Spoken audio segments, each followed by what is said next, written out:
Now, the latest from ITV News Meridian in the south.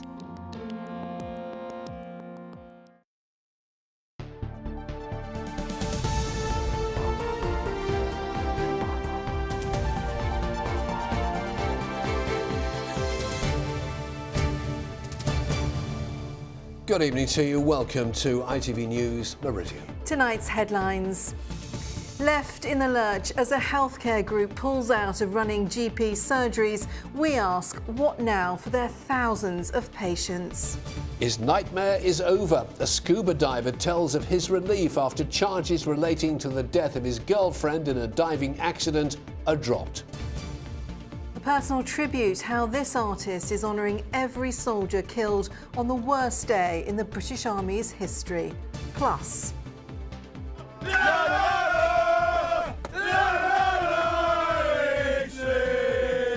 Watch out, Bolton. We're with the Eastleigh football fans as they head up north, hopefully to complete some unfinished business.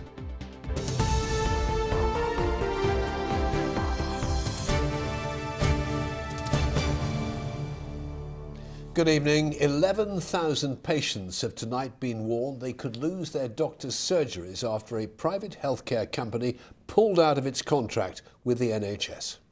The group runs 5 GP surgeries in the Brighton and Hove, including Whitehawk Medical Centre, the Willow House Surgery and Brighton Homeless Healthcare in Morley Street. Well, the firm blames cuts in funding, but health managers say they will make sure no one is left without a doctor. Malcolm Shaw has our report. No, I lost my wife. Ernest Marchant had more than his asthma prescription on his mind when he arrived at the doctor's this morning. He's one of more than 11,000 patients in Brighton and Hove who've just received a letter warning their surgery might close.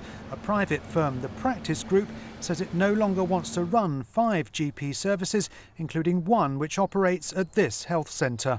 Everybody's going to be panicking around here. I mean, there's quite a few, elderly people around here who can't walk, wheelchairs and handicap, and it's what's going to happen? One of the 5 surgeries facing closure operates out of this branch of Boots. The Practice Group says it faces a 20% cut in funding, making its contract unworkable. The Practice Group blames a rising demand for services, difficulty in recruiting and retaining GPs, and an increase in costs with what it says is no matching increase in funding. The NHS says it's reviewed the funding of contracts to make them fairer to all providers, and it's reassuring patients they won't be left without a doctor. If those practices do close, and that's a potential possibility, they may be taken over by another practice locally, but arrangements will be made so that everyone in Brighton and Hove will be able to access a GP. It may be a change, but it will be a good service. I think we need to have an overall review about how surgeries are run. That's a problem that's much bigger than just Brighton and Hove. But for as long as you've got these private companies coming in, keeping contracts for a while and then just moving out again when the finances change, I think that makes people far too vulnerable. One of the surgeries facing uncertainty is Brighton Homeless Healthcare, one of the few places where patients without an address can see a doctor. It is a practice that's really well established in the city, has a very good reputation amongst agencies and people working with vulnerable people. The Practice Group says it'll pull out of its contract at the end of June. A decision on the future of the 5 surgeries under threat is expected by the end of next month. Malcolm Shaw, ITV News, Brighton. And more details on that story on our website. Just search for itv.com/Meridian. The jury in the trial of a man accused of murdering an elderly widow at her riverside home in Hampshire have been hearing about the lengths that crime scene investigators went to preserve evidence from the scene. Georgina Edmonds was found dead on the floor in her cottage at Brambridge 8 years ago. Matthew Hamlin from nearby Bishopstoke denies murder. This from Richard Slee at Winchester Crown Court. This morning, the jury heard evidence from 2 female crime scene investigators who described how they collected small particles from clothing still being worn by Georgina Edmonds the day after she was killed. The court was shown a photograph of the scene of the crime where the investigators gathered their evidence. The first potential evidence material was taken from Georgina Edmonds' blouse using specialist sticky tape. and the court was told that this tape and the particles stuck to it was re-examined by forensic experts again in 2014. The jury heard that from this collection of strips of sticky tape, 31 potential pieces of evidence were identified and sent for DNA analysis. The 77-year-old widow and grandmother was discovered lying face down in a pool of blood at her home in Banbridge in January 2008. She'd suffered 37 injuries. The prosecution say that most of the injuries were inflicted with a knife and that she was also hit over the head with a marble rolling pin. 36-year-old Matthew Hamlin from Bishopstoke denies murdering Georgina Edmonds, a crime he was previously acquitted of in January 2012. Richard Slee, ITV News, Winchester. In other news, a man has been arrested on suspicion of attempted murder in Chichester. Police were called to Selsey Road last night after a car hit a woman who was lying in the road. She suffered serious multiple injuries. The car driver was unhurt. Detectives are trying to work out what happened and are questioning a 56-year-old man from Selsey. They say he is known to the victim. The police watchdog is investigating the Dorset force in relation to a murder investigation. Katrina O'Hara died from 2 stab wounds at Jock's Barbers in Blandford earlier this month. The Independent Police Complaints Commission will be looking at the previous contact officers had with those involved. Councillors will decide tonight if a multi-million-pound new Isle of Wight ferry terminal in Southampton will get the go-ahead. The new Red Funnel complex will be the first part of a £450 million redevelopment at the Royal Pier. They call it the silent killer because once you're diagnosed, there's just a 4% survival rate. Pancreatic cancer is the UK's 5th biggest killer in terms of cancer.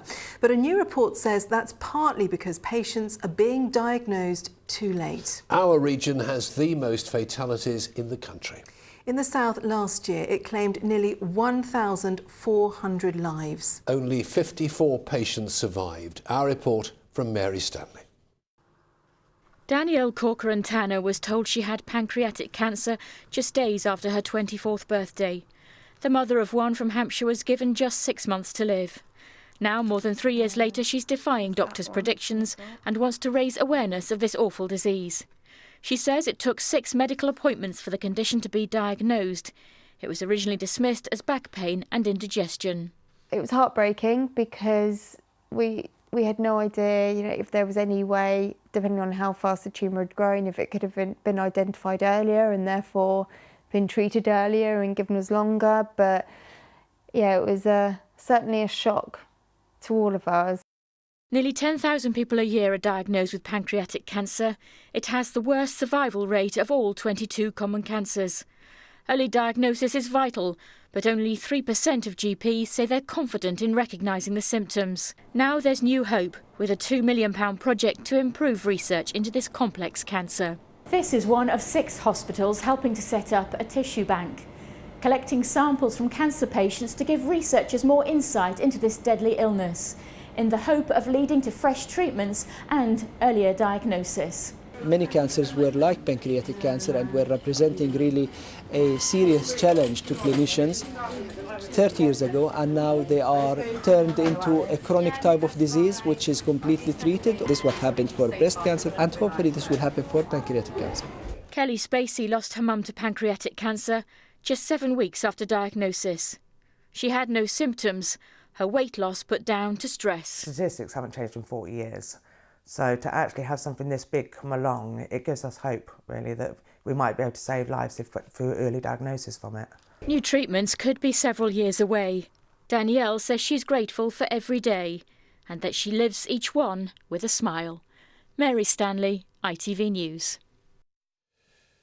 Indeed, you are watching ITV News here in the Meridian region. Thanks for choosing us. Coming up, Simon with a somewhat wintry weather forecast. Plus, we're in a town centre to find out why Christmas is lasting a lot longer than usual this year. For more on all of our stories, head to our website. Call us 0808 1010 095. If you've got any news or views, you can also get in touch via Facebook, or why not send us a tweet at ITV Meridian.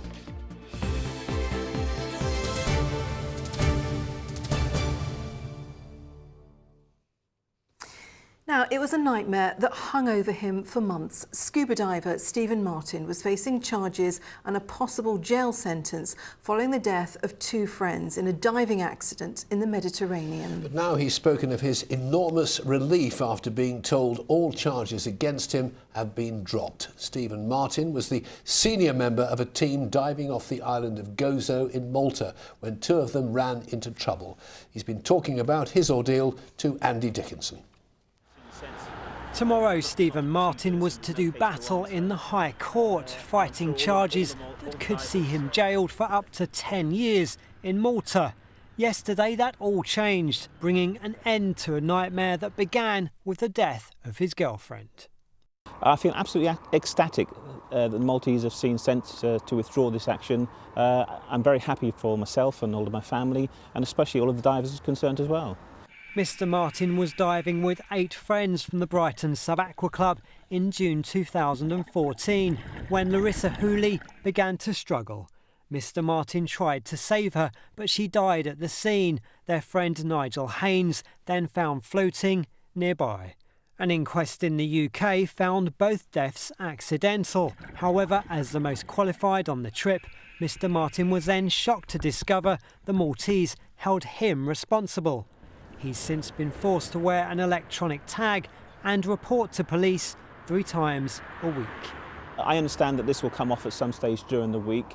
What we're hoping to do is probably go back to Malta in the summer, pay tribute to our friends that perished in Malta and lay some kind of wreath underwater where it all happened. The British Sub-Aqua Club told us, "We remain dismayed that these charges were ever brought in the first place. Never in the BSAC's 63-year history have criminal charges like this been brought against BSAC divers relating to a diving fatality or accident. It is a victory for common sense that these charges have now been dropped, allowing Stephen to move on with his life and grieve in peace." It's been one of the most traumatic times of my life. I need to speak to my lawyer in Malta to see what the next steps are. Because they shouldn't be allowed to do this sort of thing to someone that's completely innocent. Freedom won in the last possible moments for Mr Martin, finally left to deal with his loss. Andy Dickinson, ITV News. In other news, couples in Hampshire are being offered a new form of IVF where eggs will be fertilised in the womb instead of a lab. The technique is being used for the first time in the UK at Princess Anne Hospital in Southampton. It's hoped it'll help parents psychologically and improve the birth weight of IVF babies. There are calls for a new approach to tackling alcohol abuse in Reading. A new report by the council suggests almost 30,000 people drink in excess of recommended levels. It also says there's evidence of a growing number of drink-related crimes and higher than average rates of alcohol-related deaths. Public meetings being held tonight by campaigners opposed to plans to build new homes in countryside which inspired the book Watership Down. Blore Homes has submitted proposals for 2,000 homes on land known as Sandalford Park near Newbury. The meeting at St George's Hall in Andover Road starts at 7 o'clock. Now it's 13 minutes past 6, time to cross to London to find out what's making the headlines on the ITV National News. With the details is Mary Nightingale. No rise in interest rates for now, says the Governor of the Bank of England. 6 months after hinting that rates may rise in early 2016, Mark Carney claims it's partly down to fears over the world economy. Next week's junior doctors' strike in England is off as talks continue. And Murray makes it through in Australia, but why it's not just tennis on his mind. We'll find out what he's thinking about with Mark Austin and me at 6:30. The 100th anniversary of one of the most terrible events of the First World War will be marked later this year. On July the 1st, 1916, the first day of the Battle of the Somme, almost 20,000 British and Commonwealth soldiers were killed.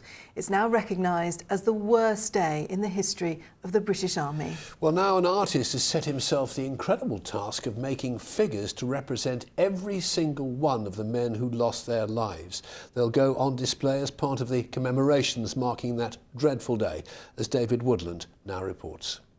Rob Hurd is immersed in the biggest challenge of his life, the making of a shrouded figure for every single one of the 19,240 British Army men who died on the first day of the Battle of the Somme. I started to think about how we say these numbers, like 20,000 men killed on the Somme, 6 million Jews, but what does that mean? And so I just felt, I for my own personal interest, I decided to try and physicalise the number, to actually be able to see what it looked like. Rob's overcome many challenges in the past. He built his own wooden house. His creations inside sold for thousands in London stores. But a car crash and operations to his hands makes that work very painful now. It was when he was feeling sorry for himself that his thoughts turned to those who'd lost a lot more than he has. Do you ever regret taking on the job?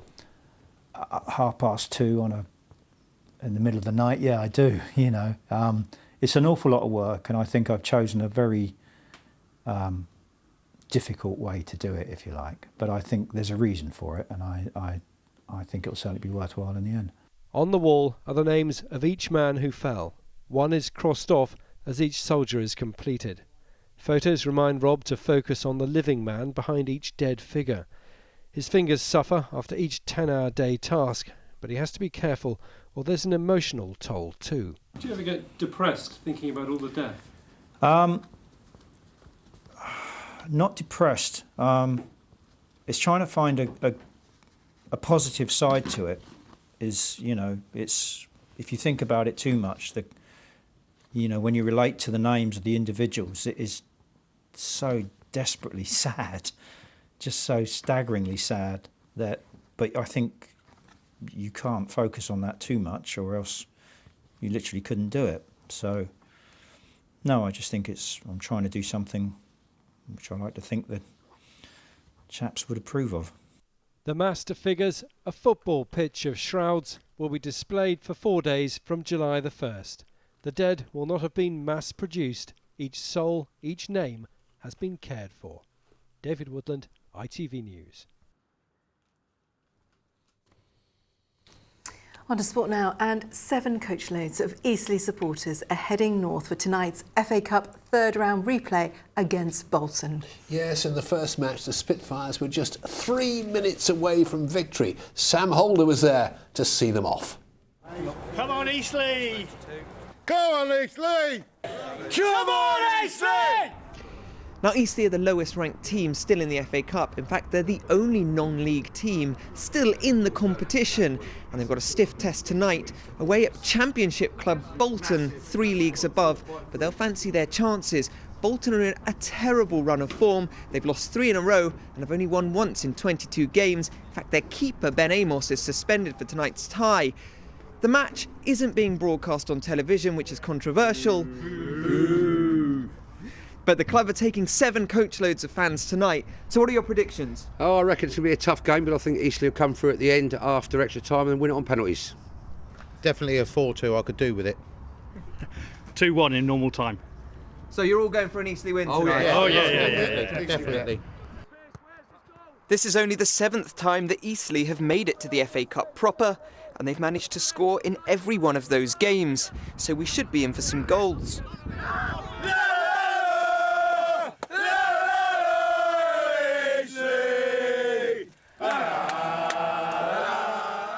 So what do you reckon the score tonight will be?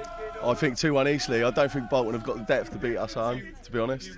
3-1. We're gonna get a late goal. 2-1. We'll nick it late on, yeah. It's optimistic, yeah? I think so. We've got a chance. Half their players are out. The tie will be settled tonight, even if it takes extra time and penalties. The prize, a home match against Championship giants Leeds United in the next round, and a place in Eastleigh's history. Sam Holder, ITV News, Eastleigh. Good luck to the Spitfires, but there are other teams in replay action, of course. Reading will be hoping to return to their winning ways when they take on Huddersfield Town at the Medeski. The Royals, who drew 2-2 in Yorkshire with the Terriers, will meet League One Walsall at home in round 4 if they can see off their Championship opponents tonight. While Portsmouth will be without midfielder Danny Hollins for their replay against Ipswich Town after he broke his leg in the 2-2 draw at Portman Road. Portsmouth, when they win that game, will face Bournemouth in round 4. Not biased at all. Former Pompey and Southampton manager Harry Redknapp has made a surprise return to football as a director of non-league Wimborne Town. Well done, H. The 68-year-old who lives at Sandbanks has spent nearly a year out of the game after leaving Queen's Park Rangers. He was already a patron of the Dorset-based club before agreeing a boardroom position. In horse racing, a track inspection will take place at Newbury at 8 o'clock tomorrow morning. Temperatures are set to drop to -4 or 5 degrees overnight, but officials say they are optimistic that tomorrow's meeting will go ahead. Now, we've heard a lot about turtle doves and partridges in pear trees in the 12 and more days since Christmas, haven't we? But here's a new twist to that jolly seasonal song. Yes, this tale involves collared doves and a Christmas tree and how they're responsible for making the festive season last an awful lot longer than usual. Sarah Saunders takes up the story. On the 19th day of January, my true love said to me, "Why have we still got our Christmas tree?" Yes, Christmas could last an extra 2 months thanks to a collared dove that's nested on a clutch of eggs in a 25-foot tall Christmas tree. And because of bird protection laws, the tree will have to stay in place until the chicks fly the nest. It's when they went to take the Christmas tree down that they discovered the bird, and she was sitting on a nest. And because, although it's out of season, it's illegal to disturb them. So the tree stays. A guest? A guest, yes, a guest, and a very welcome guest. All nesting wild birds are protected under the Wildlife and Countryside Act, meaning it's illegal to interfere with an active nest, even if it's in your garden. I went along to a nearby wildlife rescue centre, where I met Antonia and Lola to find out how long the Christmas tree birds might stay. Now let's be clear, these are collared doves, not turtle doves. No, they are collared doves. How long can we expect these ones to stay? Well, they're pretty good actually. They fledge quite quickly. Once the eggs are hatched, they do normally fledge within about 3 weeks. So you'll probably find if the eggs have hatched, then they'll be gone quite soon. But we're all sick of mince pies and turkey, so are people here happy for Christmas to hang on? It only comes around once a year, so you might as well enjoy it while it lasts. And it goes so quick. So the birds are very welcome. Oh God, yeah, definitely. I don't mind it at all. Oh, you're quite up for it. Can I offer you a turkey sandwich?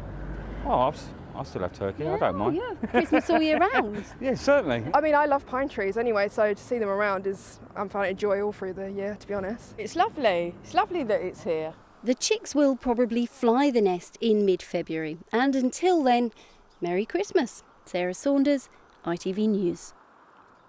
Yes, a very happy Christmas. It is Christmassy weather now, isn't it? Yes. Proper chilly finally. Proper winter at last. Yes. And very, very cold. In fact, last night was the coldest night of the year so far. I know what you're thinking. 19 days in, is that a big deal? Coldest night of winter so far as well. But you want to know how cold it got? Go on. Okay, yes. Here's my map of the cold hotspots. Herne in Dorset, -4.6, that's chilly. Yeah. Charlwood in Surrey, -5.1. South Newington in Oxfordshire, look, -6.4 degrees. But it was colder.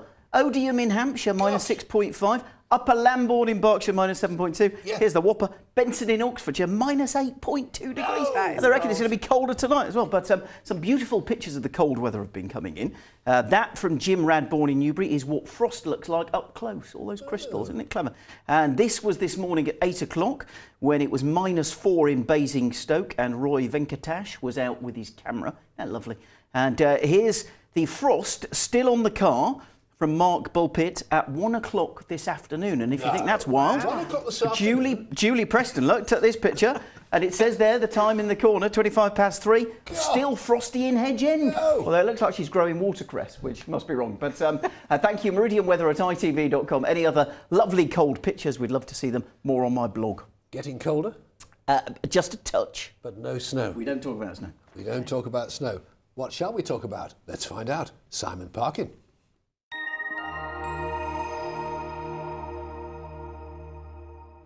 That's us driving on, us driving off in France, and us outside a chateau. Driving to Europe. Eurotunnel Shuttle sponsors ITV Meridian Weather.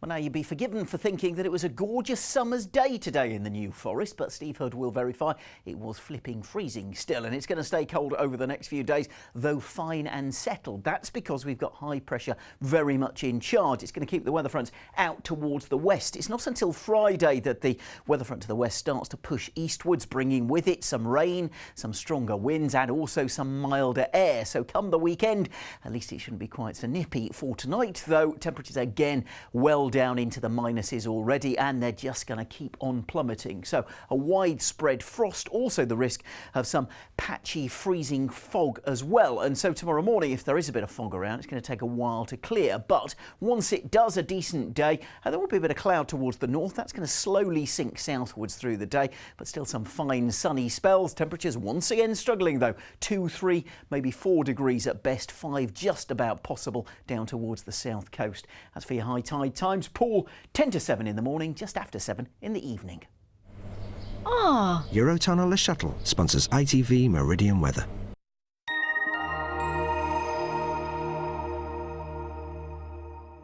Now, I know we don't normally do this, but two of our viewers, a bit special, two of our viewers, Gwendolyn and Dennis Taylor, married 70 years today, a platinum anniversary, and they said it would never last. But it did. Well done. Next, there's a commercial break followed by the ITV Evening News with Mary Nightingale and Mark Austin. Divya Kohli's got our late news. Do try and join her if you can. But for now, from the team here at ITV Meridian, thank you very much indeed for watching. Stay warm, take care, see you tomorrow. Bye-bye. Good night.